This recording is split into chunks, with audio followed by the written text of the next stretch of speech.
Hello everyone, welcome to my YouTube channel chess physics. कल हमने binomial probability distribution का exercise 7.1 किया था। आज हम एक्सरसाइज 7.2 करने वाले हैं। याद रखो, दोनों ही एक्सरसाइज कर लो, दोनों में से ही क्वेश्चंस आने वाले हैं और टोटल 5 मार्क का वेटेज है चैप्टर का। तो अगर पहले एक्सरसाइज से अगर 2 मार्क का क्वेश्चन आया तो यहाँ से 3 मार्क का आएगा, और अगर पहले से 3 मार्क का आया तो यहाँ से 2 मार्क का आएगा, लेकिन आएगा ज़रूर दोनों क्वेश्चन, याद रखिए। तो यहाँ पे जो क्वेश्चन नंबर 1 है, इसमें दिया है verify which of the following is probability distribution function of random variable x. तो हमें ऐसे क्वेश्चंस मिलेंगे जहाँ पे कोई फंक्शन की वैल्यू दी होगी और हमें वो फंक्शन को सेटिस्फाई करना होगा। तो फंक्शन की वैल्यू क्या दी है, यहाँ पे साइन एक्स दी है, और इसका रेंज क्या दिया है, जो कि एक्स है वो 0 से बड़ा है या इक्वल है और 90 के इक्वल या बड़ा रहेगा। ठीक है, तो 0 से बड़ा, 90 से कम या 90 के इक्वल रहेगा। तो फंक्शन जो हमारा एफ है, वो पहला कंडीशन क्या है, इट शुड बी ग्रेटर और इक्वल टू 0, क्योंकि x जो है वो किसको बिलोंग करेगा, रियल नंबर के लिए। और जो उसका इंटीग्रेशन वैल्यू होगा that is -infinity to plus infinity, -infinity to plus infinity. जो भी फंक्शन दिया होगा एफ ऑफ डी एक्स, वो उसका वैल्यू क्या होना चाहिए, 1 होना चाहिए, उसकी वैल्यू क्या होनी चाहिए, 1 होना चाहिए। तो जो एफ एक्स है हमारा, वो फिलहाल साइन एक्स है, वो क्या दिया है, वो उसकी वैल्यू जो है ग्रेटर और इक्वल टू क्या है, 0 है। तो क्योंकि 0 जो एक्स है वो बिलोंग कर रहा है लेस देन और इक्वल टू 90 के, तो हमने -इन्फिनिटी से प्लस इन्फिनिटी को क्या किया, स्प्लिट किया। कैसे किया, -इन्फिनिटी से हम 0 पे ले गए, और फिर उसी 0 से हम कहाँ लेके जा रहे हैं, 90 पे लेके जा रहे हैं, और फिर हम 90 से इन्फिनिटी। इस हिसाब से -इन्फिनिटी से प्लस इन्फिनिटी का रेंज आपको एडजस्ट करना है। हर बार आपको जो भी रेंज यहाँ दिया रहेगा उसी रेंज का आपको यूटिलाइजेशन करना है। तो मिनिमम वैल्यू हमारी क्या रहेगी, -इन्फिनिटी, और मैक्सिमम वैल्यू क्या रहेगी, प्लस इन्फिनिटी। तो -इन्फिनिटी से हमने सबसे स्टार्ट क्या लिया, जो मिनिमम वैल्यू थी 0, वहाँ तक लिया, और फिर उसी 0 से हम कंटिन्यू कहाँ तक कर रहे हैं, 90 तक कर रहे हैं, और फिर 90 से कंटिन्यू कहाँ कर रहे हैं, प्लस इन्फिनिटी तक कर रहे हैं। तो आपको ये चीज़ अच्छी तरह से याद रखना है, डाइजेस्ट करके रखना है, क्योंकि हर क्वेश्चन में आपको ये कंडीशन मिलने वाला है। तो यहाँ पे कोई कन्फ्यूजन नहीं होना चाहिए आपके साथ।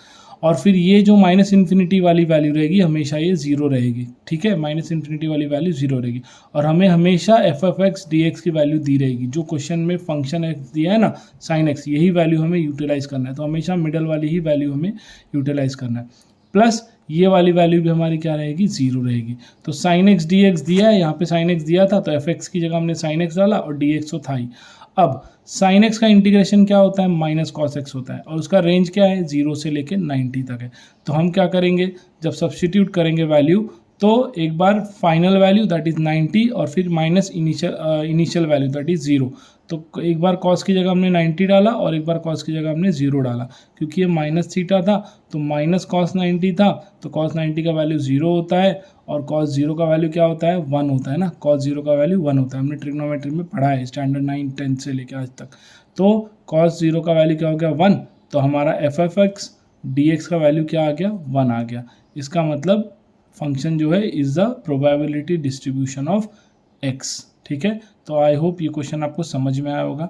इसी तरह दूसरा फंक्शन दिया है, जिस फंक्शन का वैल्यू है x, और इसकी रेंज क्या दी है, 0 या 0 के इक्वल है और बड़ा है, और 1 से छोटा या 1 से इक्वल है। ठीक है, और दूसरा फंक्शन क्या है, -2 -x फॉर 1, जो कि x जो है 1 से क्या है, बड़ा है, और 2 से क्या है, छोटा है। तो पहला फंक्शन हमने वैसे ही फर्स्ट कंडीशन, जो हमारा कंडीशन है वो x क्या रहना चाहिए, 0 या 0 से बड़ा होना चाहिए ऑल रियल नंबर के लिए, और दूसरा कंडीशन क्या होना चाहिए, -इन्फिनिटी टू प्लस इन्फिनिटी 1 होना चाहिए। तो सबसे पहले फंक्शन x की वैल्यू डाली, जो कि क्या है, 0, x की वैल्यू क्या है, 0 से बड़ा या इक्वल है। यहाँ पे रेंज हमने यूज़ किया है।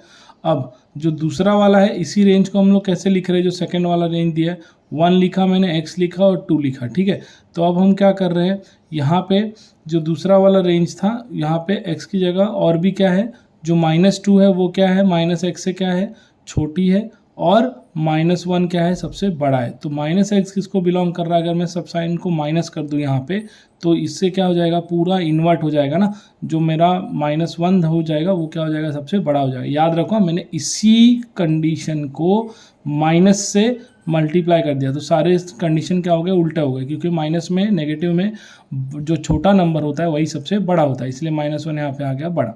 अब मैंने इसी सारे नंबर्स को, इसी कंडीशन को सबको -2 से सब्ट्रैक्ट किया। देखो तो यहाँ भी -2 मैंने लिख दिया, इसके आगे भी मैंने -2 लिखा और इसके आगे भी -2 लिखा। तो हो क्या गया, इससे -2 और -2 क्या हो गया, -4, और यही आपकी फंक्शन की वैल्यू आ गई। ये जो दूसरी फंक्शन थी ना, इसकी वैल्यू लाने के लिए, तो इसके फंक्शन की वैल्यू आ गई आपको। और -2 और -1 क्या है, -3 है। लेकिन हमारा जो x है उसका वैल्यू क्या होना चाहिए, 1 से बड़ा होना चाहिए और 2 से छोटा होना चाहिए। लेकिन यहाँ पे जो फंक्शन की वैल्यू आई है ये -4 और -3 के बीच में लाई कर रही है, तो इसीलिए ये फंक्शन को, कंडीशन को सेटिस्फाई नहीं कर रही है, इसीलिए it is not a PDF of x। I hope आपको ये समझ में आया होगा, ठीक है।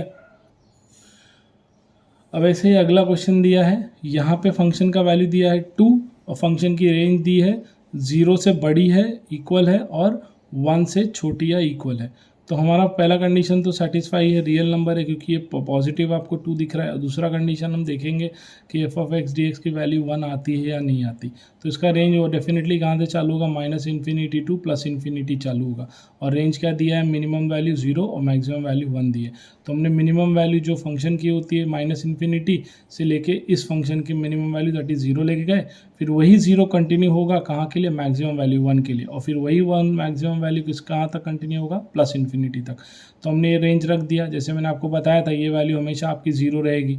और फिर f(x) dx का वैल्यू क्या दिया है, फंक्शन का 2 दिया है, तो यहाँ पे 2 f(x) की जगह मैंने 2 लिख दिया, और यहाँ पे dx है, और ये तो वैल्यू हमेशा 0 रहेगी जैसे मैंने आपको बताया था। तो इंटीग्रेशन ऑफ dx क्या होता है, इंटीग्रेशन ऑफ dx हमेशा क्या होता है, x होता है, तो इसीलिए 2x हो जाएगा। और रेंज कहाँ से, 0 से लेके 1 तक है। तो फाइनल माइनस इनिशियल करोगे, एक बार आप क्या करोगे, x की जगह 1 डालोगे, माइनस वापस 2 लिखोगे, और एक बार x की जगह 0 डालोगे, तो 2 × 1 क्या हो जाएगा 2, और 2 × 0 क्या हो जाएगा 0, तो 2 - 0 क्या हो गया 2। लेकिन ये जो 2 आया है, लेकिन हमारा फंक्शन का वैल्यू हमेशा क्या आना चाहिए, सेटिस्फाई करने के लिए 1 आना चाहिए, लेकिन यहाँ पे क्या आ गया 2 आ गया, तो इसलिए it is not a PDF, ठीक है, प्रोबेबिलिटी डिस्ट्रीब्यूशन फंक्शन। अब अगला वैल्यू है इसी तरह, अगले फंक्शन की वैल्यू दी है x/8 दिया है, रेंज क्या दिया है 0 से लेके 4 तक दिया है। अदरवाइज तो फंक्शन की वैल्यू क्या रहेगी, हमें फाइंड करना है x, जो कि क्या है 1.5 से क्या होना चाहिए, 1.5 क्या होना चाहिए, बड़ा होना चाहिए, किससे, x से। तो हम देखते हैं अभी यहाँ पे सबसे पहले फंक्शन 0 से लेके -1.5 तक रेंज हमने रखा, फंक्शन f dx है, f(x) की वैल्यू क्या है, x/8 है, तो हमने यहाँ पे x/8 रखा, ठीक है, x/8 रखा। अब इसी 1/8 को, क्योंकि ये कांस्टेंट है 1/8, इसको हमने साइड में रखा और x dx का इंटीग्रेशन किया, x dx का इंटीग्रेशन, जिसको इंटीग्रेशन नहीं पता होगा, x⁻n+1 अपॉन n+1, बिल्कुल डिफरेंशिएशन के अपोजिट फॉर्मूला होता है। तो n मतलब पावर होता है, तो यहाँ पे इस x की पावर क्या है, कुछ नहीं है, तो कुछ नहीं है तो 1 लिया, तो x 1+1 अपॉन 1+1, तो x 1+1 अपॉन 1+1 दैट इज हो जाएगा x² अपॉन 2, तो इसीलिए यहाँ पे x² अपॉन 2 आया। और रेंज कहाँ से है, 0 से लेके -1.5 तक है। तो हमें क्या करना है, अब इसी x की जगह पे एक बार 1.5 डालोगे जो कि फाइनल वैल्यू है, माइनस इसी x की जगह एक बार 0 डालोगे जो कि इनिशियल वैल्यू है। तो हमने x की जगह 1.5 डाला, देखो 1.5 हो गया स्क्वायर अपॉन 2 8 16 हो गया, ठीक है, माइनस इनिशियल वैल्यू क्या थी 0, तो यहाँ पे x की जगह 0 डालोगे तो सब तो 0 ही हो जाएगा। तो इसलिए 1.5 का स्क्वायर, 1.5 को आप क्या लिख सकते हो, 1.5 का स्क्वायर क्या होता है 2.25 होता है, तो उसको आप ऐसे भी लिख सकते हो 9/4, ठीक है, क्योंकि इसको डबल कट करोगे तो 2.25 ही आएगा, तो इसलिए 9/4 रखा। तो अब ये 4 और ये 16 दोनों डाउन में ही है, तो 16 4 का कितना हो जाएगा 64 हो जाएगा, और 9, तो 9/64 आपका आंसर आ गया 9/64, ठीक है। आई होप आपको ये समझ में आया हो। इसी तरह अगले क्वेश्चन में भी x/8 वही फंक्शन है, सिर्फ रेंज यहाँ पे चेंज हुआ है 1 to 2, तो हमने क्या लिखा 1 to 2 लिखा, x की जगह x/8 डाला, और इसी x का हमने वापस 1/8 साइड में रख लिया। x dx का इंटीग्रेशन मैंने आपको अभी समझाया था, x²/2 रहेगा, तो एक बार x की जगह आप 2 डाल देना, तो 2 2 का क्या हो जाएगा 4, और 4/8 2, और उसी जगह एक बार आप क्या डालना 1 डाल देना, तो 1 का स्क्वायर तो 1 ही रहेगा, तो 1/2, तो दोनों का बेस सेम है, तो 4 - 1 क्या हो जाएगा 3, तो 3/2 2 और 3/2 तो बाई 2 है ना, ये हो जाएगा 1/8 मल्टीप्लाई बाय 3/2 तो 8 इंटू 2 16 इसलिए 3/16। ठीक, अब वही अगला रेंज है तो आप सॉल्व कर लोगे। आई होप इतना आपको समझ में आ ही गया होगा, तो ये आप कर लोगे, खाली कंडीशन ही चेंज है। अब हम लोग आ जाते हैं सीधे नेक्स्ट क्वेश्चन पे। तो नेक्स्ट क्वेश्चन में क्या दिया है यहाँ पे कि it is known that error in measurement of a reaction temperature in a certain experiment is continuous random variable given by x²/3 है। ये बोर्ड में आए हुए हैं, ठीक है, मैंने यहाँ पे इसको मार्क नहीं किया, लेकिन ये एक्चुअली बोर्ड में आ चुका है। आगे मैं आपको दिखा भी दूंगा। ये -1 इसका रेंज है, x का जो रेंज है -1 से स्टार्ट हो रहा है, 2 से कम है, ठीक है। Otherwise function is probability distributive function of random variable x। तो x²/3 है, वो ग्रेटर है, पहला कंडीशन सेटिस्फाई। अब दूसरा कंडीशन हमें देखना है क्या रेंज लेंगे, वही हमेशा -∞ टू +∞। तो f(x), अब f(x) को हम लोग लोअर लिमिट क्या था हमारा, लोअर लिमिट -1 था, तो इसलिए -∞ टू लोअर लिमिट -1। फिर इसी -1 से हम कहाँ लेके जाएंगे, अपर लिमिट दैट इज़ 2, और फिर इसी 2 से हम कहाँ लेके जाएंगे, maximum upper limit that is +∞। जैसे मैंने आपको बताया था, ये हमेशा वैल्यू 0 रहेगा। सिर्फ f(x) का वैल्यू ध्यान देना है, x²/3 है, तो यहाँ पे x²/3 आ गया इंटू dx, और ये फंक्शन भी आपका 0 ही रहेगा। अब आपको करना क्या है, 1/3 आप साइड में ले लो और x² का इंटीग्रेशन, x² dx का इंटीग्रेशन। तो वापस x² dx मतलब x का पावर क्या रहेगा, 2 था, तो 2 + 1 अपॉन 2 + 1, तो आ जाएगा x3/3। वही फॉर्मूला मैंने फिर से अप्लाई किया, तो x3/3 हो गया। और लोअर लिमिट क्या है -1, अपर लिमिट क्या है 2, तो अपर माइनस लोअर, तो एक बार x की जगह पे 2 आएगा, तो x³ है, तो 2 का क्यूब क्या होता है 8, और फिर उसी जगह x की जगह पे क्या आएगा -1, तो -1 का क्यूब क्या हो जाएगा -1 ही रहेगा।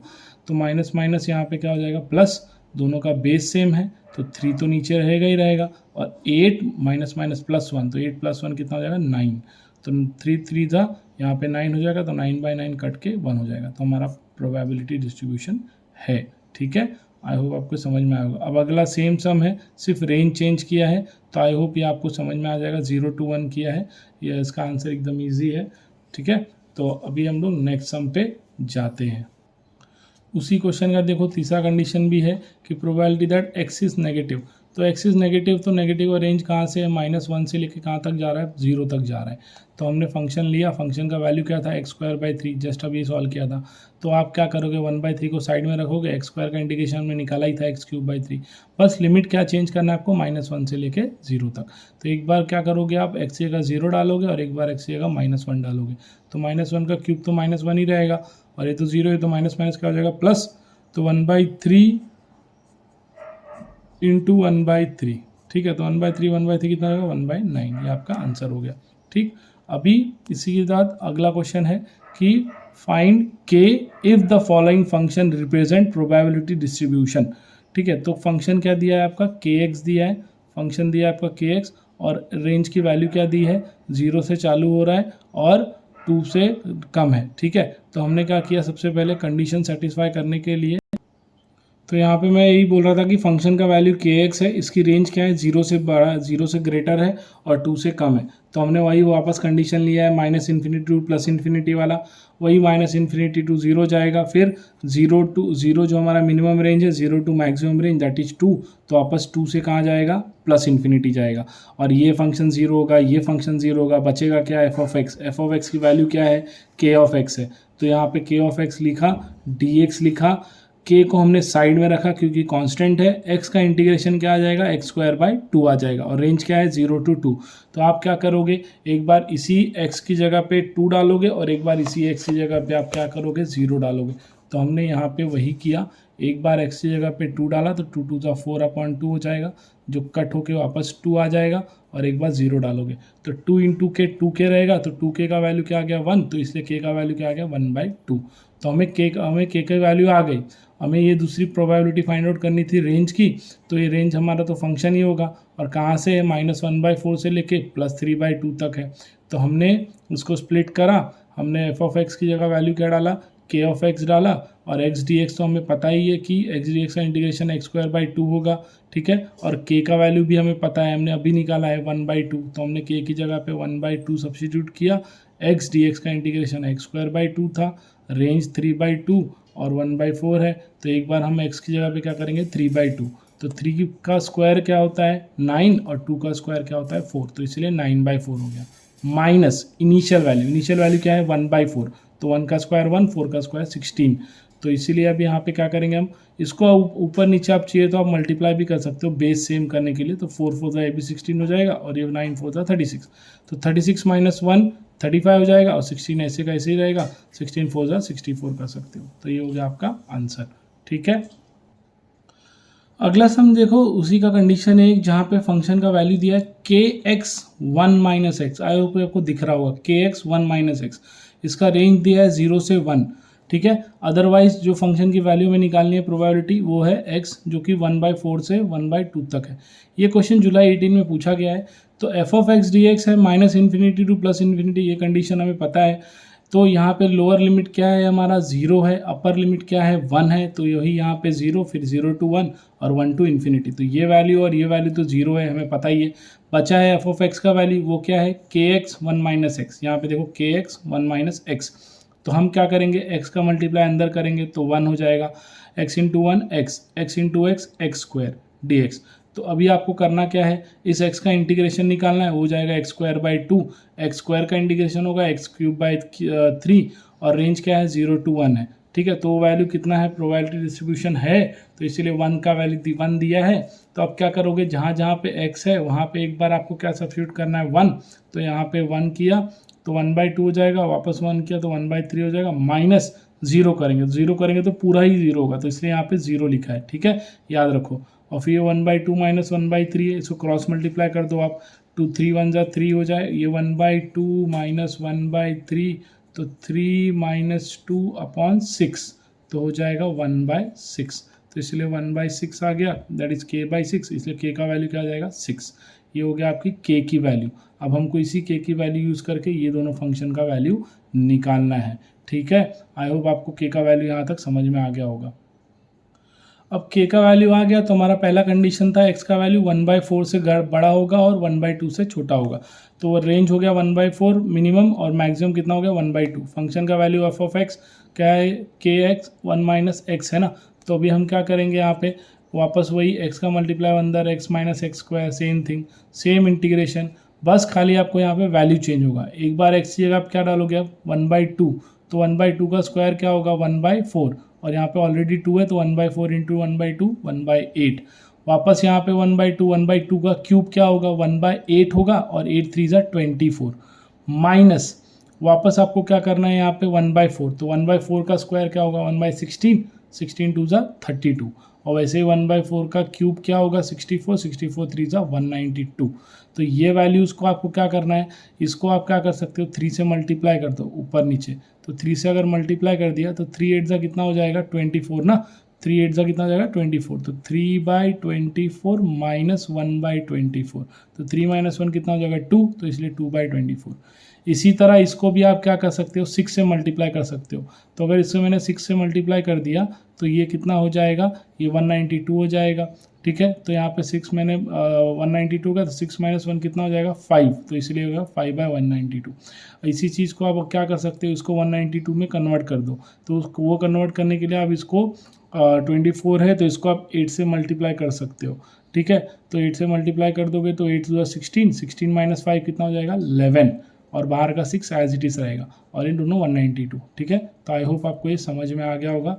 और इसको आप कट भी कर सकते हो, 6 से इसको कट कर दो, 6 3 ज़ा 18, 1 कैरी, 6 2 ज़ा 12, इसीलिए 11/32। इसी तरह अगला रेंज क्या दिया है 1/2, एक्स का एक्स जो है वो लेस देन क्या है 1/2। तो हम क्या करेंगे, सेम रेंज हम फॉलो करेंगे 0 0 to 1/2। तो ये तो वैल्यू हमारी 0 हो जाएगी। ठीक है, के एक्स डी एक्स वाली मतलब 0 माइनस इन्फिनिटी टू वाले 0 हो जाएगी और बचा 0 to 1/2 वाला। तो के एक्स डी एक्स जगह सेम फंक्शन सेम रिपीट, बस यहाँ पे एक्स जगह पे 1/2 डालना है आपको। ठीक है, और आपका ये रेंज आ जाएगा। आई होप आपको ये समझ में आ गया हो। मैं समझा नहीं रहा हूँ क्योंकि ऑलरेडी मैंने आप ऊपर 2 कंडीशन सॉल्व किए, तो आप तीसरा कर सकते हो। इसी तरह अगला वैल्यू दिया है, देखो यहाँ पे, let X be the amount of time for which book is taken out from the library for a random selected student. Suppose X has probability distribution, function का वैल्यू दिया है, फंक्शन की रेंज दी है, तो हमें कैलकुलेट क्या करना है, पहले एक्स का वैल्यू जो कि इक्वल और ग्रेटर देन इक्वल ये रहे 1, ठीक है। तो क्या करेंगे, फंक्शन दिया है, फंक्शन हमने लिखा, फंक्शन का हमने 0.5 कांस्टेंट है साइड में रखा, एक्स डी एक्स का इंटीग्रेशन निकाला, that is x square by 2, range क्या है 0 to 1, रेंज क्या है पहले हमने 0 to 1, क्योंकि यहाँ पे 1 लिया है ना, तो इसलिए 0 to 1। तो हम क्या करेंगे, 1 डालेंगे तो 1 का स्क्वायर तो 1 ही रहेगा, तो 1/2, और ये 0.5 भी तो क्या होता है 1/2 ही होता है ना, तो इसलिए 1/2 1/2 1/4 हो जाएगा। तो ये हमारा पहला कंडीशन। वैसे ही दूसरे कंडीशन का रेंज क्या है, मिनिमम 0.5 है, मैक्सिमम 1.5। सेम फंक्शन में एक्स डी एक्स की जगह एक्स स्क्वायर बाई 2 हो गया, तो एक बार एक्स की जगह पे आप क्या डालो 1.5, और एक बार एक्स की जगह पे आप क्या डालो 0.5। 1.5 का स्क्वायर 2.25 हो जाएगा, 0.5 का स्क्वायर 0.25। तो 2.25 माइनस 0.25 आप करोगे तो आपको क्या वैल्यू मिलेगा यहाँ पे, ये 1/2 तो आपको समझ में आ ही गया होगा, ये 1/2 यहाँ का था, और ये एक्स स्क्वायर बाई 2 का जो 1/2 था ना वो यहाँ पे, तो 1/2 1/2 1/4 हो जाएगा, मल्टीप्लाई बाय, और ये क्या आएगा 2 आएगा, तो ये दोनों कट जाएगा, तो बचेगा क्या 1/2, ठीक है। आई होप ये समझ में आ गया। ये देखो यहाँ पे वही 1/2 आ गया, ठीक है। अब अगला दिया है एक्स का value which is greater than equal to 1.5, तो 1.5 है, अपर लिमिट आपको पता ही है कि 2 दिया है, क्वेश्चन में दिया है, तो 1.5 to 2, तो एक्स का वापस इंटीग्रेशन हो जाएगा एक्स स्क्वायर बाई 2, तो एक बार एक्स की जगह 2 डाल दो तो 2 2 ज़ा 4 हो गया, और उसी एक्स की जगह एक बार 1.5 डाल दो तो 2.25, दोनों का बेस सेम है, तो 4 माइनस 2.25 कितना होता है 1.75 होता है। तो अब चाहे आप 1/2 ऐसे रखो, 0.5 को 1.75 से मल्टीप्लाई कर दो, कितना आएगा 0.875, और दोनों को अगर आपको इसको यहीं पे छोड़ना है, यहीं पे छोड़ दो एग्जाम में, फिर भी मार्क्स मिल जाएगा। यहाँ पे मैंने जानबूझ के 1000 से मल्टीप्लाई कर दिया ताकि ये 0.875 था ना, ये हो गया 875, और 2 into 1000 2000 हो गया, दोनों को कट करोगे ना 5 से डिवाइड, तो 7/16 आएगा, ठीक है। तो अगर एमसीक्यूज में पूछा होगा स्पेसिफिक कंडीशन, तो 7/16 ही आपको कन्वर्ट करना पड़ेगा, क्योंकि एमसीक्यूज में आंसर आपको ये फॉर्म में ना देके वो ये फॉर्म में देंगे, ठीक है। आई होप आपको ये समझ में आ गया होगा। अब ऐसे ही है, suppose that waiting time in 10 minute for a बस, प्रोबेबिलिटी फंक्शन दिया है 1/5, और एक्स का वैल्यू जो दिया है कहाँ दिया है, 0 से बड़ा है और 5 से ग्रेटर और इक्वल टू छोटा है। तो यहाँ पे पहला दिया waiting time is between 1 and 3, तो लोअर लिमिट 1 है और अपर लिमिट क्या है 3 है, तो हम लोग इसको निकालना पहले। तो फंक्शन एफ ऑफ एक्स लिखेंगे, फंक्शन एफ ऑफ एक्स की वैल्यू कितनी है 1/5 into D x, 1/5 into D x, तो 1/5 इंटू डी एक्स है, तो हमने क्या किया, x है, डी एक्स का इंटीग्रेशन x हो जाएगा, तो एक बार x की जगह 3 डालेंगे और एक बार x की जगह 1 डालेंगे, क्योंकि 1 to 3 है ना वेटिंग टाइम, तो 3 - 1 कितना हो जाएगा 2, तो 2/5 है आपका आंसर हो गया। दूसरे कंडीशन में क्या दिया, waiting time is more than 4 minute, तो वेटिंग टाइम अगर मोर देन 4 मिनट हो रहा है तो आपका इन्फिनिटी वाला कंडीशन यहाँ पे अप्लाई कर सकते हो आप। तो 4 to मैक्सिमम वैल्यू कितना है 5, और 5 to कहाँ तक मैक्सिमम रहेगा इन्फिनिटी तक। तो आपको पता ही है एक्स डी एक्स का वैल्यू दिया है कितना 1/5 डी एक्स, और ये तो वैल्यू आपका 0 ही हो जाएगा। तो यहाँ पे डी एक्स का इंटीग्रेशन तो x है, और लोअर लिमिट कितना है 4 और अपर लिमिट कितना है 5, तो 5 - 4 कितना हो जाएगा 1, तो 1/5 ये आपका आंसर आ जाएगा। अब इसी तरह अगला क्वेश्चन दिया है, suppose the error involve in making a certain measurement.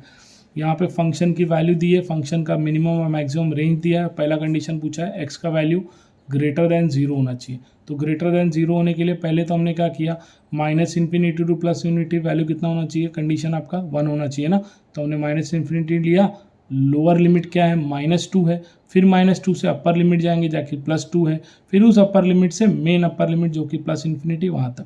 तो आपको पता ही है यह वैल्यू भी 0 होगी और ये वैल्यू भी 0 होगी, तो बचेगा क्या F of X D x, centre वाली वैल्यू। तो सेंटर वाली वैल्यू एफ ऑफ एक्स की वैल्यू क्या दी है 4 - x² ना, तो यहाँ पे लिखा k 4 - x²। अब आप क्या करोगे, k ऐसे ही रखा और 4 - x² है, लोअर लिमिट -2 अपर लिमिट +2, तो एक बार आप क्या करोगे, आप सबसे पहले ये डी एक्स का अंदर मल्टीप्लाई कर दो, तो डी एक्स का इंटीग्रेशन क्या होता है x, और x² डी एक्स का क्या हो जाएगा x² डी एक्स का इंटीग्रेशन मैंने ऑलरेडी सॉल्व किया था, क्या हो जाएगा x3/3, तो इसलिए x3/3 हो गया, और रेंज क्या है -2 to +2। तो यहाँ पे हम लोग एक बार क्या करेंगे, जो x था उसकी जगह पे हम लोगों ने +2 डालेंगे और एक बार -2 डालेंगे, +2 डालेंगे -2 डालेंगे, तो इसलिए 8 - 8/3 अगर आप इसको क्रॉस मल्टीप्लाई कर दो 3 8 24, 24 - 8 16 हो जाएगा। वैसे 3 8 -24 + 8 कितना हो जाएगा -16, लेकिन माइनस बाहर भी है तो इसलिए +16/3। दोनों का बेस सेम है, 16 और 16 32 हो जाएगा। तो k की वैल्यू आ गई 3/32। तो k की वैल्यू आ गई। पहला कंडीशन क्या था कि x का वैल्यू क्या होना चाहिए, ग्रेटर देन 0 होना चाहिए। तो कंडीशन हमारा 0 to इन्फिनिटी वाला सेटिस्फाइड है इसके लिए, तो 0 to 2 लेंगे और 2 to इन्फिनिटी लेंगे। तो हम लोग को पता है 0 to 2 का वैल्यू दिया ही है फंक्शन का, और बस आपको क्या करना है dx अंदर लेना है, तो वही है x³/3 अभी प्रीवियसली मैंने बताया था। k का वैल्यू 3/32 आ ही गया है, सब्स्टिट्यूट कर दो और एक बार x का क्या डाल दो 2 डाल दो, तो 4 × 2 8 हो जाएगा, और 2 का क्यूब क्या हो जाएगा 8/3। तो 3 8 24 - 8 कितना हो जाएगा 16/3 ना, और बाहर का 3/2 तो वही है, 3 और 3 कैंसिल कर दो, 16 और 32 कैंसिल कर दो, तो आ जाएगा 1/2। तो ये हो गया आपका आंसर। इसी तरह आपको -1 से 1 रेंज अगर रखना है, ठीक है, और इसी तरह आपको यहाँ पे भी -0.5 to 0.5 दिया, तो ये मैं आप पे छोड़ रहा हूँ। आई होप आप ये कर लोगे, ठीक है। अगर डाउट आए तो प्लीज़ कमेंट करके बता देना, I will again solve for you, not to worry about that. अब आ जाते हैं नेक्स्ट क्वेश्चन पे। यहाँ पे दिया है क्वेश्चन नंबर 8 में, फॉर द फॉलोइंग x/8 दिया है, रेंज दिया है minimum limit 0, max to max 4 और 0 अदरवाइज। तो पहला क्या दिया, find expression for cumulative distributive function of x। Cumulative distributive function के लिए सबसे पहले वही रेंज रखो, -∞ टू यहाँ पे x रखेंगे, तो -∞ to 0 हमारा लोअर लिमिट है, और फिर 0 to हमारा x जाएगा। तो ये वैल्यू तो आपकी 0 ही है, ये -∞ और -∞ वाली, और ये f(x) की वैल्यू दी है x/8। तो हम क्या करेंगे, x²/2 लिखेंगे, क्योंकि 8 हम साइड में ले लेंगे और x का इंटीग्रेशन क्या हो जाएगा x dx का x²/2। तो लिमिट क्यूमुलेटिव डिस्ट्रीब्यूशन है तो 0 to x। अब क्या करोगे आप, 1/8 एज इट इज़ रखा, जहाँ पे एक बार x है वहाँ पे x ही डाला है, और एक बार x का 0 डालोगे, तो इसलिए x²/2 ही रहेगा, और 2 8 16 हो जाएगा, तो बच्चे का क्या x²/16। अगली चीज़ है कि 0.5 या 1.7 और 5 है, तो हम क्या करेंगे, सबसे पहले f(0.5) निकालेंगे। तो जहाँ जहाँ पे x है वहाँ पे 1 पॉइंट आपको क्या डालना है 0.5। 0.5 मतलब क्या 1/2 ही लिखोगे ना, तो यहाँ पे x की जगह क्या डालोगे 1/2। तो 1/2 का स्क्वायर कितना होता है 1/4, और नीचे 16 है तो 16 4 जा 64, तो ये हो गया 1/64। वैसे ही 1.7, तो x की जगह आपने क्या डाला 1.7। 1.7 का स्क्वायर क्या होगा, 17 का स्क्वायर आपको पता ही होगा ना 289, तो इसलिए 2.89, और 16 से डिवाइड कर दो 0.18 आ जाएगा।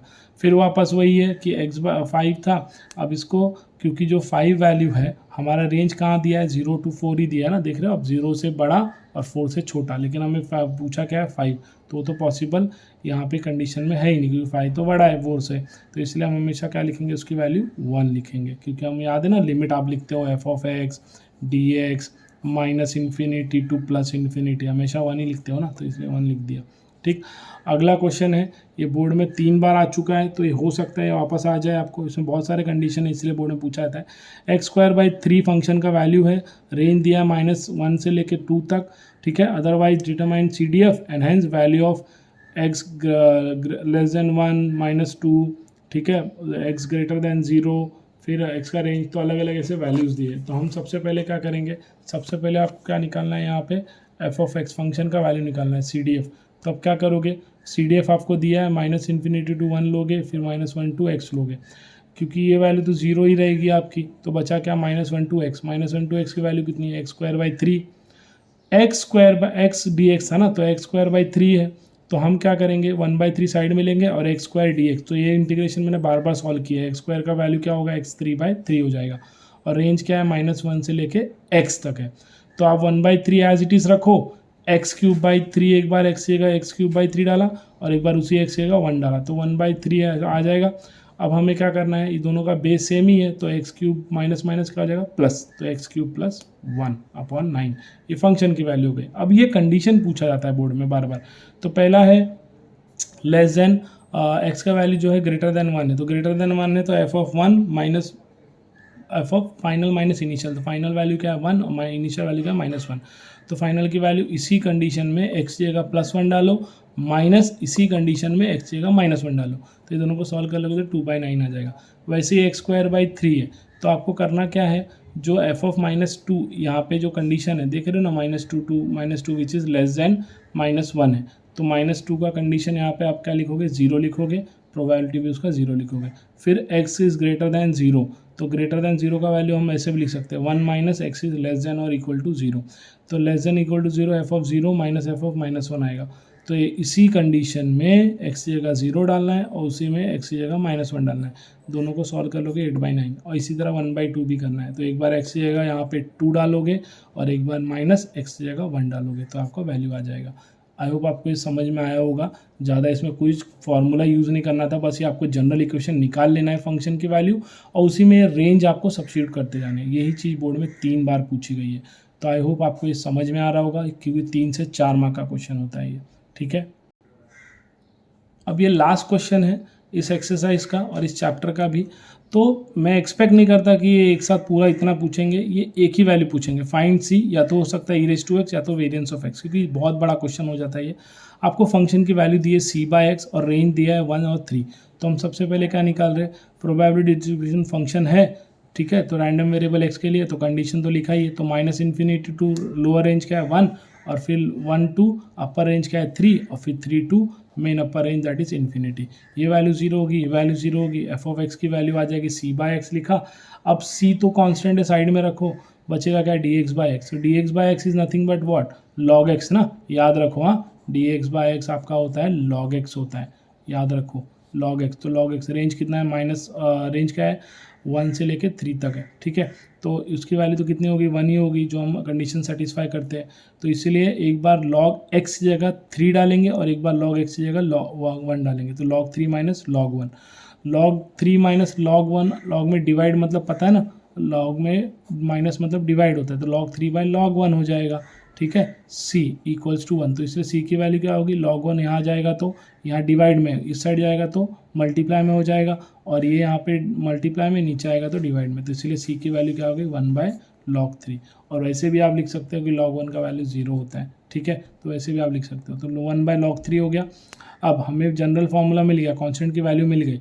अब एक्सपोनेंशियल एक्सपेक्टेड वैल्यू मतलब e⁻x पूछा है, तो वो -∞ टू +∞ है, तो उसको कैसे लिखेंगे, -∞ टू 1, 1 to 3, ठीक है। यहाँ पे हमारा रेंज जो दिया है वही यूज़ कर रहे हैं, वो 3 to ∞। तो ये वैल्यू 0 है, ये वैल्यू भी 0 है, बचा एफ ऑफ एक्स dx वाला ना, तो वही वापस c वाला लिख रहे हो आप, और c की वैल्यू हमने ऑलरेडी निकाल ली है 1/log 3। तो c का वैल्यू जो 1/3 है 1/log 3 लिख दिया। रेंज है तो एक बार x की जगह 3 डाल दो, एक बार 1 डाल दो, 2/log 3 आ गया। अब ऐसे ही हमें आगे वैल्यू इसी को कंटिन्यू करके, ये x तो आपका 0 होगा, बचेगा क्या, आपको x² f dx निकालना है ना e⁻x के लिए, तो x² f dx है, तो यहाँ पे x² f, तो f ऑफ x की वैल्यू क्या है c/x है, dx एज इट इज़ रखा और x² एज इट इज़ रखा, तो c को साइड में ले लो, x² x dx है ना, तो यहाँ पे x² dx का वैल्यू क्या हो जाएगा आपका x² 2 हो जाएगा ना, तो x² 2 हो जाएगा। तो आप क्या करोगे, एक बार x की जगह 3 डालोगे, दैट इज 3 3 ज़ा 9, और एक बार 2 डालोगे तो दैट इज, और 1 डालोगे तो 1 1 ज़ा 1 ही रहेगा, तो 9/2, तो दोनों का बेस सेम है 2 2, तो 9 - 1 8 हो जाएगा। तो ये हो जाएगा a 1/log 3 जो कि c की वैल्यू है इंटू 8/2, तो 8/2 कट कर दो 4 आ जाएगा, तो बचेगा 4/log 3। अब वेरिएंस पूछा है, तो वेरिएंस का फॉर्मूला होता है x² f dx minus e⁻x², तो ये तो x² dx आ गया ना आपका 4/log 3 जो कि हमने यहाँ निकाला, और ये e⁻x का वैल्यू कहाँ से निकाला था, 2log 3 निकाला था, 2log 3 का स्क्वायर, तो 2 का स्क्वायर 4 हो जाएगा, log 3 का स्क्वायर, तो इसको भी log 3 का स्क्वायर कर दो बेस सेम लाने के लिए, तो log 3 से ऊपर नीचे मल्टीप्लाई कर दो, तो ये log 3 का स्क्वायर आ गया, इसको मल्टीप्लाई किया log 3 से, इसलिए 4log 3 -4, दोनों में 4 4 सेम है, तो फिर कॉमन ले लो, तो log 3 - 1 अपॉन log 3 स्क्वायर, तो c का वैल्यू हो गया, एक्सपेक्टेड वैल्यू हो गया, वेरिएंस आ गया। आई होप आपको ये समझ में आया होगा। ये क्वेश्चन आपको 4 मार्क के लिए आ सकता है, लेकिन क्वेश्चन में कंडीशन ऐसे ही है अपने पेपर पैटर्न कि आपको 3 और 2 मार्क का ही आएगा, ज़्यादा चांसेस है, ठीक है। तो आई होप आपको ये चैप्टर और एक्सरसाइज समझ में आया होगा।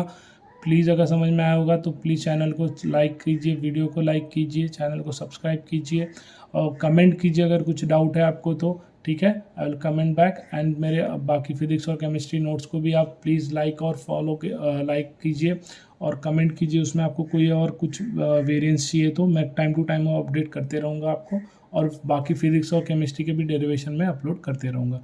Thank you.